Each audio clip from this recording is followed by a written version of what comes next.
J'ai écrit Petit frère le rage, je crois aussi pour retenir le temps, pour vivre deux fois, pour me rappeler toute cette vie que j'ai passée avec mon frère, qui est en situation de handicap depuis sa naissance jusqu'à sa mort.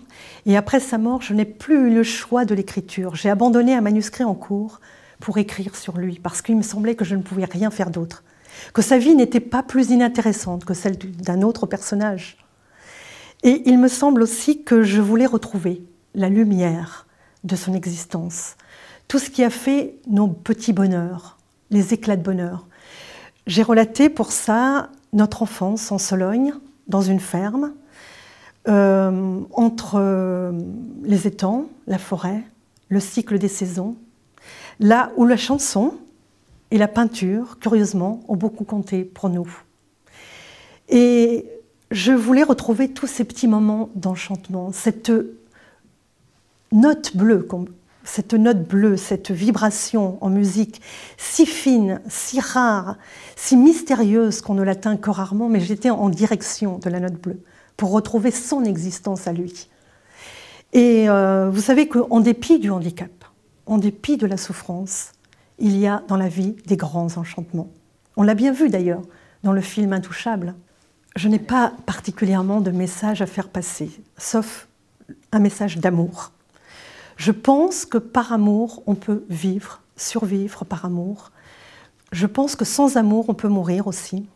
Je l'ai vécu avec mon petit frère. Il était entouré de beaucoup d'amour. Et il me paraît très difficile, pour moi le plus difficile des handicaps, c'est le handicap d'amour. Alors vous me direz, il y a des gens qui cumulent le handicap mental, le handicap physique et aussi le handicap d'amour. Alors on ne demande pas aux médecins d'être dans l'amour, ni même dans la compassion.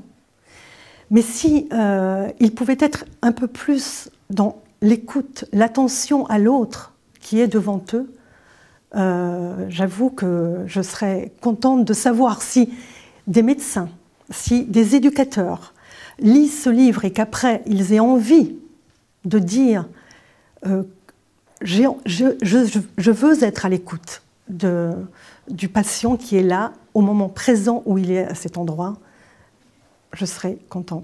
Ce n'est pas difficile à vivre dans les familles, au sein des familles. Ce qui est difficile, c'est vraiment le regard de l'autre sur la personne qui a un handicap. Je ne vais pas vous dire que je n'ai pas connu dans mon enfance à la fois de la solitude, de la révolte. Dans la vie d'adulte, j'ai combattu auprès des personnes, des familles. C'était un combat, il est question d'un combat.